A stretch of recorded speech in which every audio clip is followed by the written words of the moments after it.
Pemirsa, maraknya aksi kekerasan yang dilakukan oleh pelajar hingga membuat pelaku harus berhadapan dengan hukum memicu keprihatinan banyak pihak.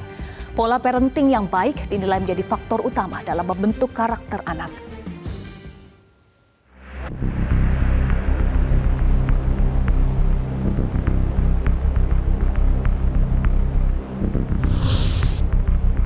Akhir-akhir ini, masyarakat dikagetkan dengan maraknya pelajar yang nekat melakukan aksi tindak pidana hingga harus berhadapan dengan hukum.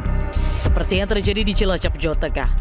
2 siswa SLTP ditetapkan sebagai tersangka setelah menganiaya adik kelasnya. Rekaman aksi perundungan ini sempat beredar di media sosial hingga membuat warga geram dan menggeruduk rumah pelaku utama. Akibat perundungan ini, korban menderita luka di berbagai bagian tubuhnya hingga harus menjalani perawatan medis. Tidak hanya ke sesama siswa, di Demak, Jawa Tengah, seorang guru di Madrasah Aliyah Yosua terluka parah setelah dianiaya siswanya sendiri menggunakan senjata tajam. Ironisnya, pelaku menganiaya korban di dalam ruang kelas saat korban tengah mengawasi ujian tengah semester. Aksi kekerasan ini pun disaksikan banyak siswa lainnya hingga menimbulkan trauma. Menanggapi maraknya aksi kekerasan oleh pelajar ini, Direktur Eksekutif Yayasan Sukma Ahmad Baduy menyebut butuh kerjasama yang baik antara orang tua, pemerintah daerah, dan pihak sekolah untuk membentuk karakter anak. Nah, perspektifnya itu bukan soal batasan ya, tapi soal kebersamaan. Jadi tanggung jawab itu sebetulnya tanggung jawab tripartit gitulah kira-kira. Ada orang tua, ada pemerintah daerah, ada manajemen sekolah.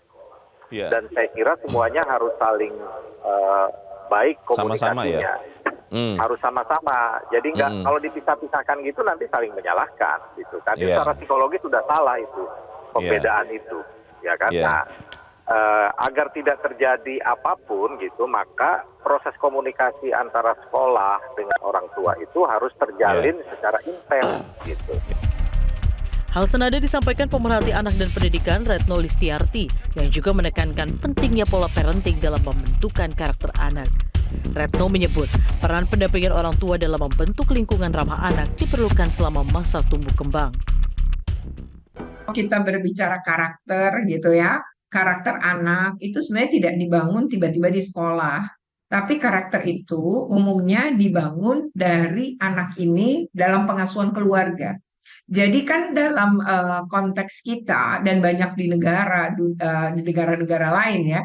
Kalau Indonesia kan menggunakan prinsip sebagaimana sistem pendidikan yang Ki Hajar Dewantara kemukakan. Nah, Ki Hajar Dewantara itu memang mengatakan bahwa karakter anak itu dibangun atas 3 ranah. Nah, ranah yang pertama misalnya keluarga. Jadi keluarga ini bagaimana keluarga membangun karakter pertama dan utama. Baru kemudian di sekolah. Nah, Retno menegaskan kekerasan di lingkungan sekolah harus ditangani secara serius oleh semua pihak terkait agar tidak terulang kembali. Hal ini dinilai penting untuk menjaga masa depan siswa yang bisa terganggu jika mereka harus berurusan dengan hukum. Tim Liputan Metro TV. Jelajahi cara baru mendapatkan informasi. Download Metro TV Extend sekarang.